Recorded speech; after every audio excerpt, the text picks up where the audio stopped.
Salibonani izihlobo ezithandekayo liyabingelelwa ngegama lomfeli wethu Jesu. Amen. Siyabonga abathandekayo. Ngithemba liyabusiseka ngalezi zinkonzo ngegama lenkosi yethu Jesu. Lapha elibukela lelilalela likhona. Songani umlimo angalibusisa ngegama layo. Namhlanje sizakhangela ku series yethu Turning Our Homes into a Little Heaven. Sizakhangela ku platform yama single parents. Namhlanje sizakhuluma lama single parents. Ama single parents ayimhlobo echiyeneyo futhi basezigabeni lasezingeni esehlukileyo. Abanye baleminyaka 18 to 30, abanye bale 30 to 45, abanye bale 45 kusiya phezulu.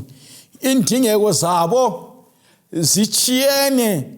Ngiyathandaza ukuthi uNkulunkulu moya engcwele bathandekayo asibuthe sonke, asigoqe sonke, akhulume lathi ngendlela izulu elifisa ukuthi likhulume ngayo lathi ngegama lenkosi. Amen.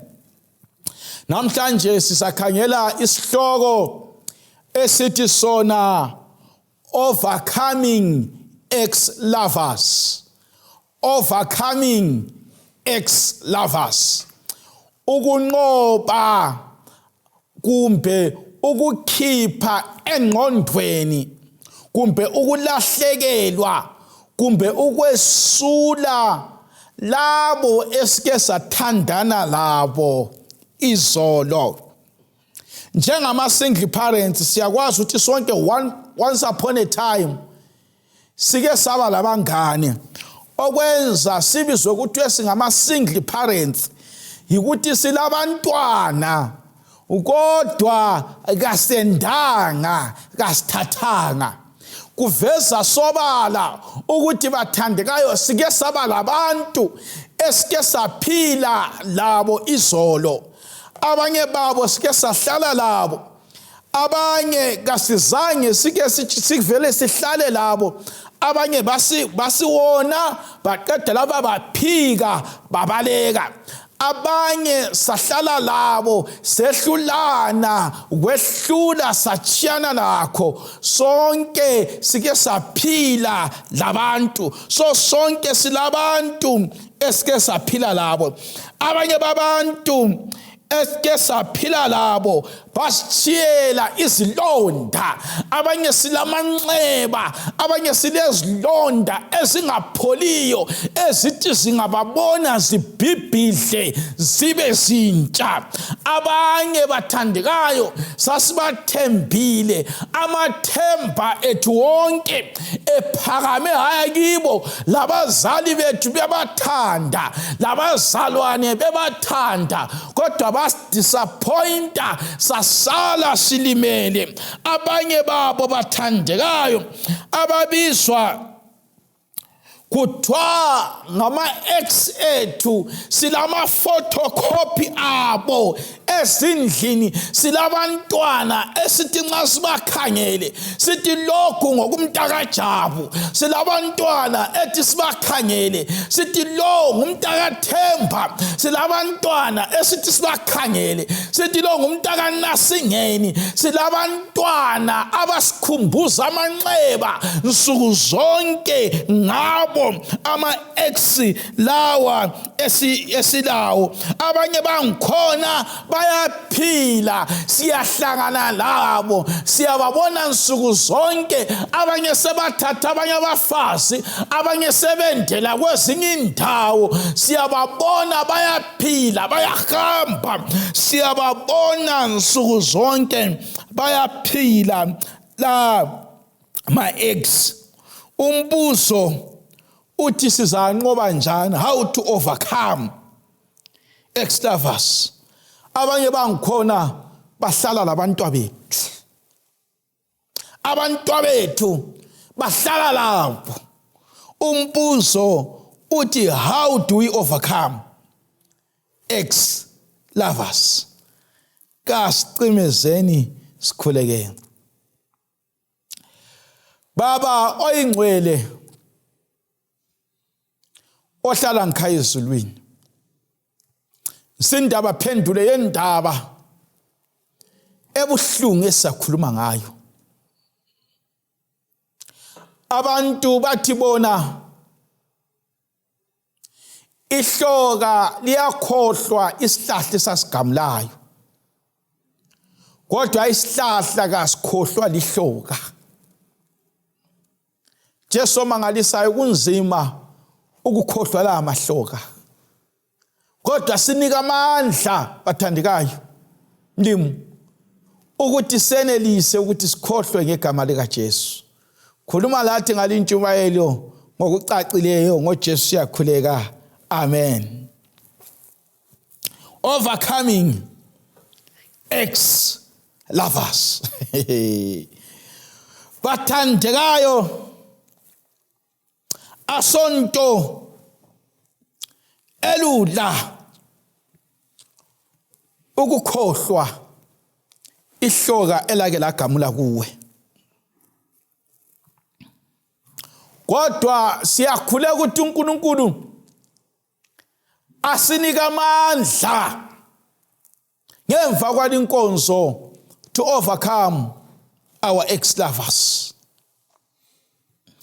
Kwesinye isikhathi siyachitha iminyaka, sichithe iminyaka leminyaka sikhalela into yayivela ingayisiyo yethu. Nxa umuntu wayekela ukukuthatha elethuba, kufuze ukuthole enhlizweni yakho ukuthi umyekela ahambe. UGenesis chapter 2 usinika isibonelo salokho.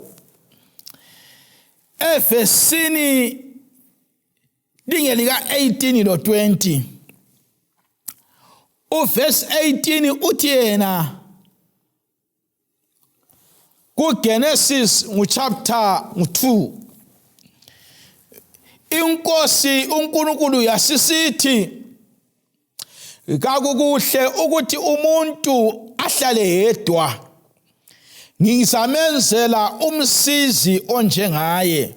Verse 19, inkosi uNkulunkulu yasibumba ngomhlabathi yonke inyamazana yeganga la yonke inyoni yamazulu, yakuletha kuAdamu ukuthi abone ukuthi angazibisa ngokuthini,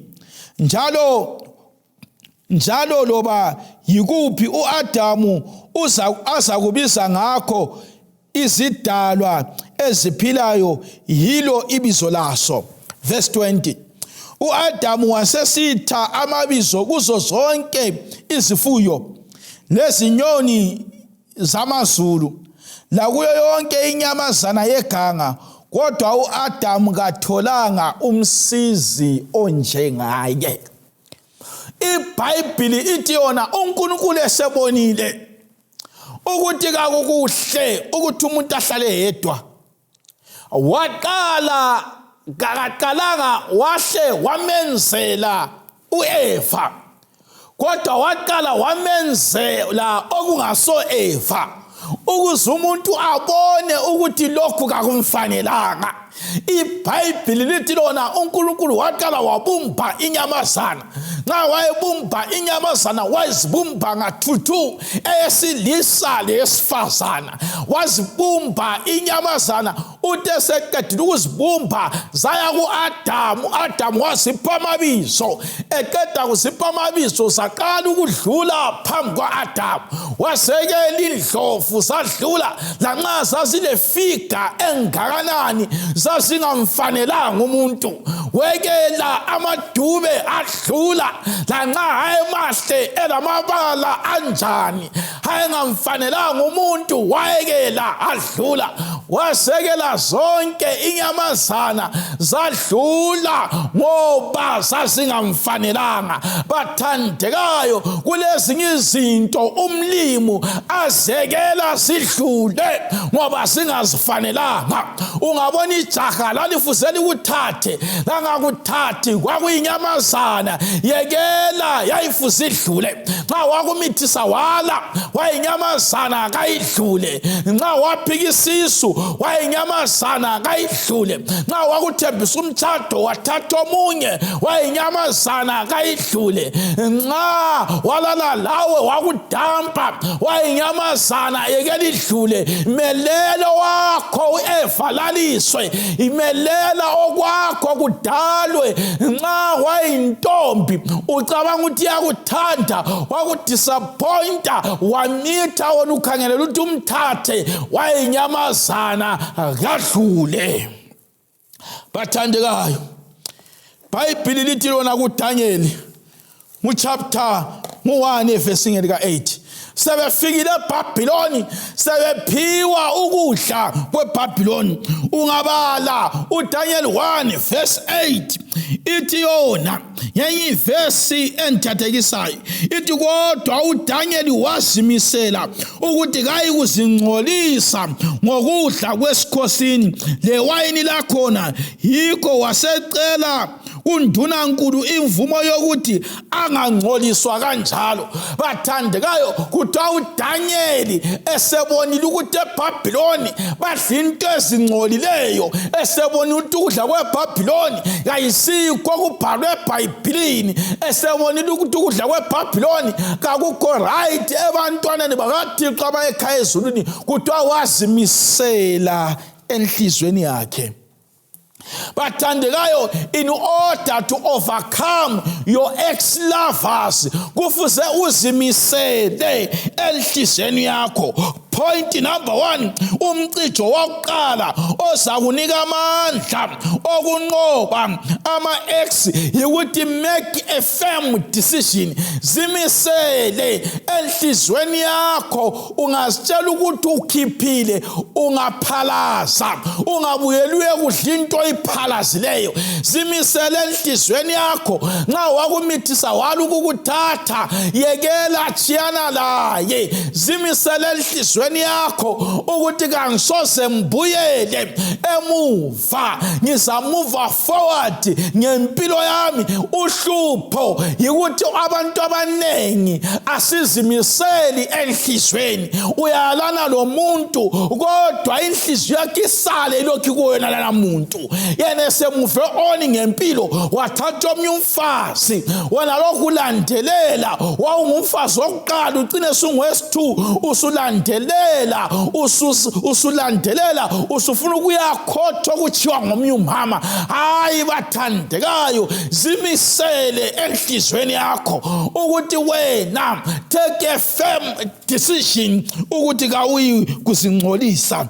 Zimisele enhlizweni yakho. Purpose in your heart. Point number 2, sebenza ngezandla zakho. Ikakhulu omama okwenza kube nzima ukuthi bakhohlwe ama-ex-boyfriend abo, ama-ex-lovers abo, ama-ex-husband abo, yikuthi kabafuna ukusebenza ngezandla. Umuntu livila akafuna ukusebenza, ufuna ukuphiwa imali yindoda, yikho kumenza ngakhohlwa. Lanxa bathandekayo sebayalana, uyabe lokhu emfonela umntwana kasela amaphampa, uyabe lokhu emfonela umntwana kasela lokhu, umntwana sefuna ischool fees, abe sesithi buzothatha imali, abe lokhu ekuphinda engasoze akuthathe ngesizathu sokuthi ulivila. Kawufuni ukusebenza, ungasebenza ngezandla zakho, uyakwanisa ukuzondlela umntwana yena engekho. Ungasebenza ngezandla zakho, abantu bakho bangagqoka ngcono kulalaba laselabo. Uhlupho yikuthi Kawufuna ukusebenza ngesandla zakho, uyabe ufuna ulokhu accepta izipho ezivela ku-ex-lover yakho. Kakulasipho esivela endodeni esibuya mahara angakupha uzabuya layo uzothatha. Point yesithathu, ungabi lokhu umlandelela. Sisonke uyathola ukuthi umuntu usehlukana lo muntu, kodwa lokho emlandelela angatshintshi status, uyasiviewa, amlandelele ku Facebook, amlandelele ku Instagram, amlandelele ku Twitter, uphilela ukulandelela impilo ye-ex husband. Yikho kwenza angaphuma ekhanda. Nxa ufuna ukukhohlwa ngomuntu, yekela ukuba lokhu umlandelela, akuqume i-communication laye. Bathandekayo, ibala elithi X, abanye bathi lithi your time has expired, thanks for the experience. Vuma ukuthi isikhathi sakhe sesidlulile, move on ngempilo. Ungabi lokhu umlandelela, ungamlandelela uzavula amangcwaba kunuka amathambo. Yekela ukuba lokhu ulandelela umuntu. Uhlupho olukhulu olwenza omama bangakwanisi ukuzimela ukuthi babe lokhu belandelela umuntu. I-ex ungayibonisa ukudinga, vele kayilanda lokukuthatha, yeke ichiya umkakhe ilanda wena. Iyabe sikufuna yikuthi ichitha isizungu lawe, iyabe sikufuna yikuthi lokhu ikuchaphaza, iyabe lokhu ikufuna yikuthi kubisele esonweni, iyabe lokhu ikufuna yikuthi kwenza ube inhlekisa, kungani wena uphila ngaye, umoya wakho sesikhwameni sakhe. Bathandeka, vuma ezinye izinto sidlule. Kuthiwa uDaniel wasimisela kweyakhe inhliziyo, kweyakhe inhliziyo. Ayilandaba ukuthi leminyaka emgakanani lehlukana le-ex yakho. Kayilandaba ukuthi ukwehlukana kwangikhona kwaba buhlungu okungakanani. Kanyilandaba ungayibalisa imbali yakhona, kodwa uThixo kangeka kupho kungcono usabambelele kokudala. Nxa ufuna okungcono, yekela okudala ukwenzela ukuthi inkosi ikupho kungcono. Ulokhu lamafoto akhe, ulokhu lezincwadi zakhe, ulokhu le phone number yakhe, ulokhu umlandelela. Yikho lizavusa izipoko okuzathi nxa usuku relationship eserious ususithi uyaphambili, kuvuko kuyizipoko lokhana uchithekelwe ikusasa yakho. Ngifuna ukukhuleka labantu abathi mfundisi Sibanda, mina ngifuna amandla to overcome my ex-boyfriend. Uyangihlupha lokho enilandelela. Ngicela amandla okunqoba, ngicela amandla okunqoba. Akaphume ekhanda my ex-lover.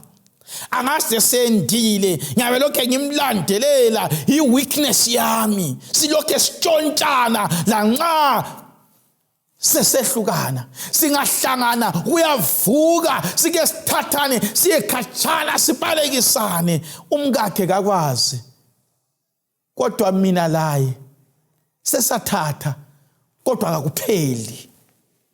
uNkulunkulu ngicompa amandla ukuphila kanje ngufune. Nasevuka ekhaya ezulwini, kuphila kanje kangufune. Ngi-single parent, ngifuna umnima ngipho right. I want to overcome my ex-lover. Nxa unjalo phakamisa isandla lapho khona, sibe lomthandazo. Baba ingcwele ohlala ekhaya ezulwini, siyabonga ukuthi wena uNkulunkulu thina sibizwa kuthiwa singabantu bakho. Jesu mangalisa unampa abantu bakho. kulezinto ezingaphezulu kwamandla abo bathi kabakwanisa ukuzinqoba izandla ziphake banika amandla to overcome their ex-lovers balembali labo abanye balabantwana labo abanye emlimo mangalisayo bashiya into eziningi lama experiences amaningi kodwa ngenxa yokuthi sokwadlula bavuma inyamazana zidlule kweze ukuthi kudala uEva kwezinye impilo okwenza ukuthi uEva bangadalwa yikuthi abantu lokho begogodlela enyamazaneni ngabe uAdam wabamba idube ngabe uEva kadalwa kodwa walekela ladlula ukuze kudala uEva vuma amadoda la adlule empilweni zethu vuma omama laba badlule empilweni zethu ukuze usenzele okuhle ngoJesu siyakhuleka amen siyabonga abathandekayo inkosi ibusise ukufunda kwelizwi layo amen